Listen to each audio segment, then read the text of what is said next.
stepped forward, grabbing Setchel by the shoulder and yanking him aside. "You dare insult me by making me wait out in the rain like some beggar?" He spat at the screen. "I am a guest. Darth Nyrus herself invited me." Murtaugh barked out a sharp laugh. You might want to check your facts on that. The holoscreen clicked off abruptly.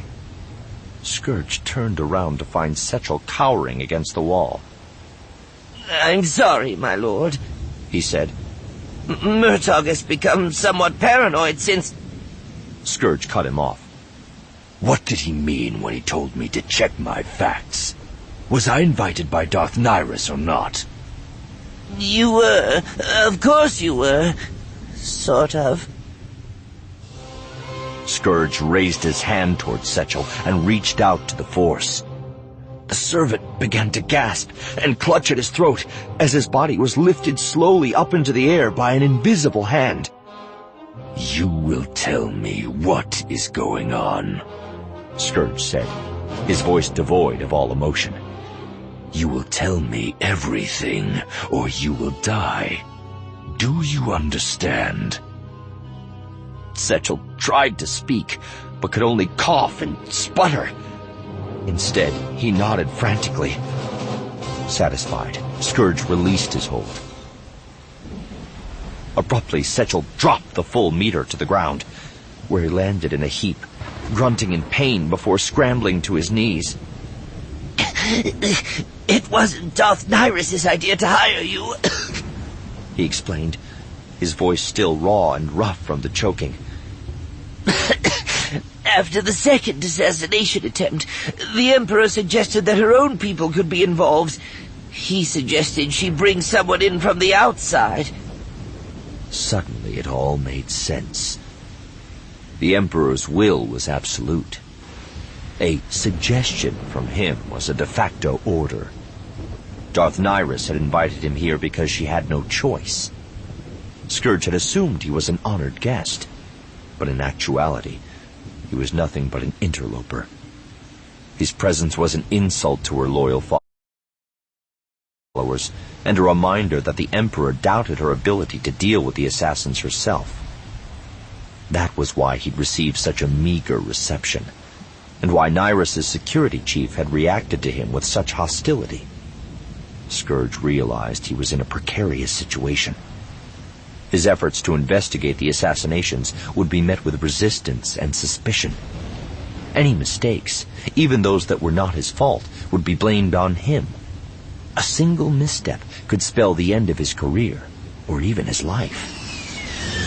He was still pondering this new information when he heard a speeder approaching through the storm. The sound was innocuous, but it instantly put his senses on high alert. His heart began beating rapidly, and his breathing quickened. A rush of adrenaline caused his cheek tendrils to twitch and his muscles to tense. He drew his lightsaber and glanced up at the sky.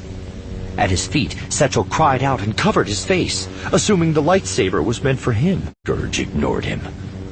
In the darkness of the storm, he could just make out the speeder's silhouette heading straight for them. He reached out with the Force, probing the vehicle and its passengers. He felt a bolt of anger rip through him as his suspicions were confirmed. Whoever was in the speeder was coming to kill him. All of this, from Scourge's first awareness of the speeder to confirmation of its hostile intent, took less than 2 seconds. Time enough for the speeder to close the distance and come bearing down on him. Scourge leapt to the side as a barrage of blaster fire was unleashed from the vehicle. He hit the ground in a roll that brought him to his feet just in time to spring clear of a second series of bolts. Moving with the blinding speed of the Force, he raced across the courtyard, bolts ricocheting off the ground just behind him every step of the way. He dived behind the cover of the Emperor's statue, his mind assessing the situation. The speeder had to be equipped with an auto-targeting blaster cannon.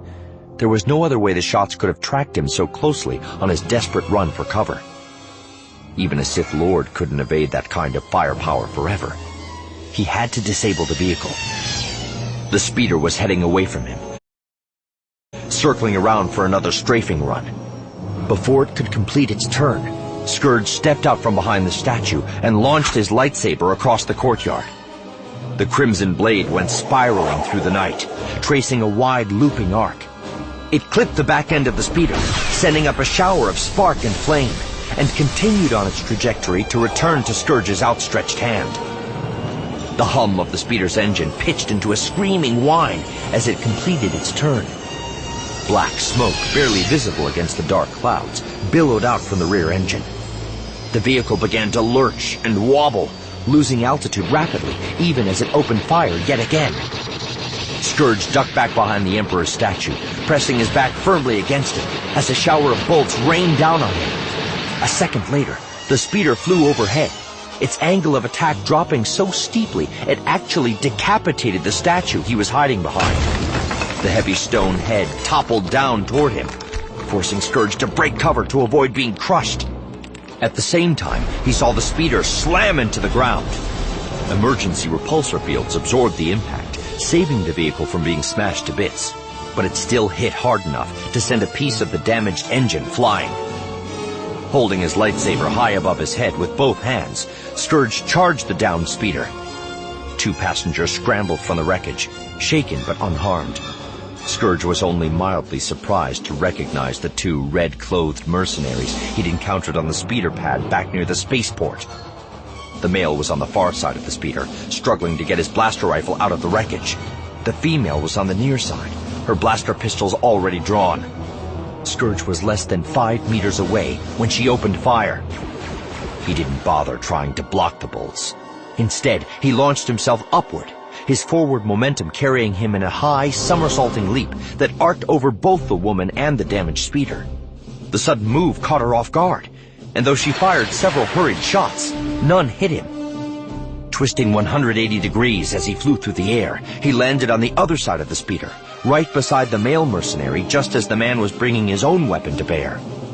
Before he could fire, Scourge slashed his lightsaber diagonally across his enemy's torso. As the man's corpse toppled to the ground, Scourge turned his attention back to the first mercenary. By this time, she had spun to face him, and as her partner went down, she unloaded another series of shots, forcing Scourge to duck behind the speeder for cover. This time, several of her blasts found their mark.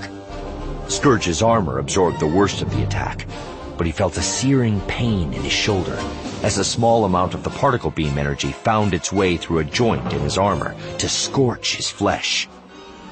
He focused on the pain, transforming it into anger to fuel the force for a savage counterattack.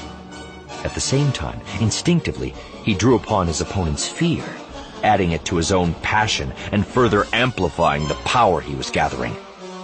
Channeling his rage, he unleashed a concentrated wave of energy that struck the woman square in the chest. The impact lifted her off her feet and sent her flying backward through the air. Her journey was cut short when she slammed against the base of one of the abstract statues. The sudden stop jarred the pistols from her hands, leaving her momentarily defenseless. Scourge placed one hand on the hood of the speeder and vaulted over it, rushing to close in on his prone foe before she could regain her footing. But the mercenary was quick. She scrambled to her feet and pulled out a short electro rod, its tip crackling with a charge potent enough to knock an opponent unconscious with even a grazing blow. Scourge pulled up short. The mercenary dropped into a fighting crouch, and the 2 combatants circled each other warily. Had he wanted to, Scourge could have ended the encounter right then and there. Without her pistols, electro rod or not, the mercenary had no chance against a Sith Lord with a lightsaber. But killing her wouldn't get him what he really wanted. "Tell me who hired you, and I'll let you live," he said. Do I look that stupid? She countered, feinting and making a quick lunge that Scourge easily sidestepped. "You're obviously skilled," he told her. "I can use someone like you. Tell me who hired you, and I'll let you work for me. That or throw your life away." She hesitated, and for an instant, Scourge thought she might drop her weapon. And then the night was shattered by the sound of multiple blaster carbines. The bolts hammered the mercenary in the back, sending her stumbling towards Scourge. saw a look of total bewilderment on her face as she sank to her knees. Her mouth moved, but no words came out. Then she fell face down in the gravel, dead. Turning, Scourge saw half a dozen guards standing in the courtyard near the door leading into the stronghold. Among them was a human wearing a commander's uniform. He was short, broad-shouldered, and barrel-chested, with close-cropped blonde hair and a neatly trimmed blonde beard that contrasted sharply with his dark brown skin. Scourge recognized him from the hollow. Murtaugh, Darth Nihilus' head of security. Before Scourge could say anything, Setchel exclaimed, "About time you got here." He was still cowering against the wall, in nearly the exact place Scourge had left him after the brief interrogation that had preceded the ambush. Get up, Murtaugh told him, and the Sith lackey did as ordered. clean this mess up. Murtaugh snapped at his guards, who scrambled to obey. Satisfied, the security chief slung his weapon over his shoulder and nodded in Scourge's direction. Darth Nihilus will see you now.